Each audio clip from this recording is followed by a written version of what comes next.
Assalamualaikum warahmatullahi wabarakatuh. Kembali lagi dengan saya Lutfi Gazratul Muna dari kelas IPA B NPM 1910303032. Di sini saya akan menjelaskan mengenai benda yang bergerak pada bidang datar licin dan juga benda yang bergerak pada bidang datar kasar.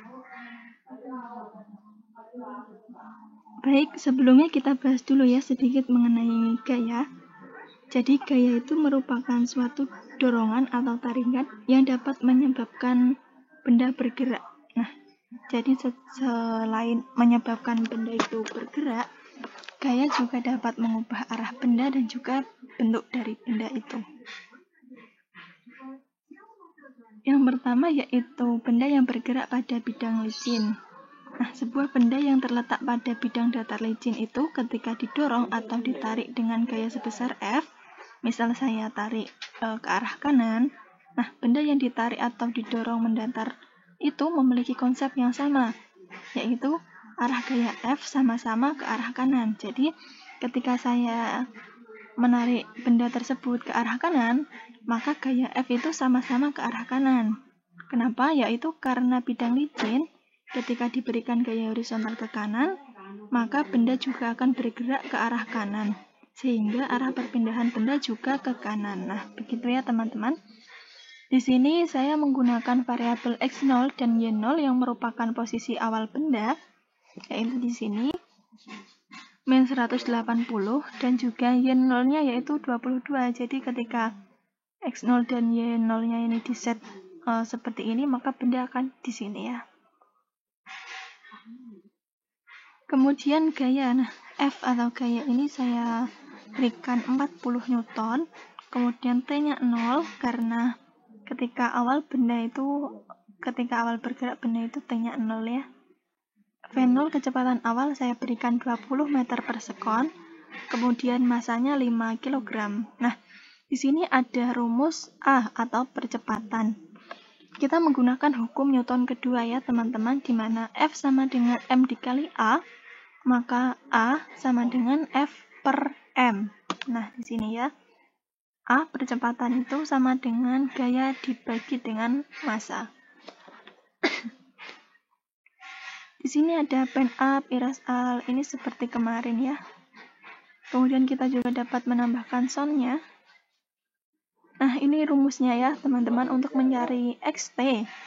XT ini jaraknya, yaitu X0 ditambahkan dengan V0 dikalikan dengan T plus setengah AT kuadrat atau A dikalikan dengan T dikali dengan T.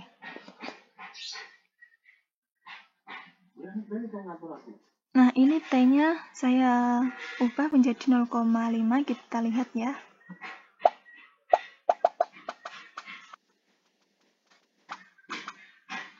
Baik, di sini teman-teman dilihat ya, jaraknya ini semakin jauh jarak antar titiknya ini ya. Semakin jauh, semakin jauh.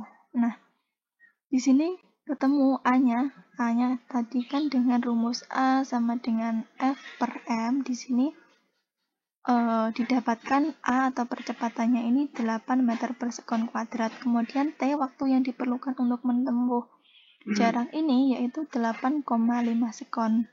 Kemudian kita bandingkan dengan benda yang bergerak pada bidang kasar. Nah, terlihat di sini yang beda itu pertama adalah variabelnya, di mana yang tadi yang pada bidang licin tidak ada G, kemudian tidak ada mu K dan FK. Nah, G ini percepatan gravitasi ya teman-teman. Karena apa? Ketika benda ini diletakkan di atas bidang, maka dia akan mempunyai gaya normal ke atas dan juga gaya berat ke bawah. Jadi gaya normal ini sama dengan gaya berat. Jadi N rumusnya adalah M dikalikan dengan G.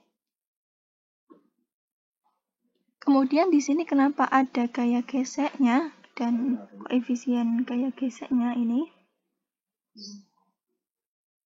Karena di sini terdapat gaya gesek ya teman-teman. Gaya gesek ini merupakan gaya yang berlawanan arah dengan arah gerak benda. Nah, gaya ini terjadi karena sentuhan benda dengan bidang lintasan akan membuat gesekan antara keduanya saat benda akan mulai bergerak hingga benda bergerak. Besarnya gaya gesek ini ditentukan berdasarkan kekasaran permukaan kedua bidang yang bersentuhan. Jadi, semakin kasar permukaan suatu bidang ini, maka nilai gaya geseknya akan semakin besar. Nah, jadi dalam bidang licin tadi kan tidak ada gaya geseknya ya, karena licin tidak kasar, maka gaya gesek ini relatif sangat kecil sekali, bahkan dianggap tidak ada. Sementara pada bidang kasar ini ada gaya geseknya. Kemudian di sini miyuka atau koefisien gesek kinetis. Kenapa kinetis? Karena di sini bendanya bergerak. Jadi kita menggunakan kinetis. Kalau bendanya diam bagaimana? Kita menggunakan mu s atau koefisien gaya gesek statis. Kemudian FK atau gaya gesek kinetisnya dengan rumus μk dikali N tadi M dikali G ya teman-teman. Kemudian A atau percepatannya, jika tadi kita menggunakan A itu sama dengan F per M karena tidak ada gaya geseknya, maka di sini pada bidang kasar kita menggunakan A itu F dikurangi FK per M. Nah, kenapa ini dikurangi? Karena ketika kita menarik benda itu ke arah kanan, maka akan terdapat gaya gesek yang ke kiri, jadi berlawanan arah. Ini kenapa ini main ya tadi, karena berlawanan arah. Kemudian untuk rumus xt-nya ini sama, x0 ditambah dengan v0 dikali t ditambah setengah dikali a dikali t kuadrat. Di sini saya juga menggunakan variabel yang sama ya. F-nya 40 sama seperti tadi, 40 Newton, kemudian V0-nya 10, masanya 5 kg, sama seperti yang tadi. Coba kita lihat apa perbedaan dari benda yang bergerak pada bidang kasar dan juga bidang licin.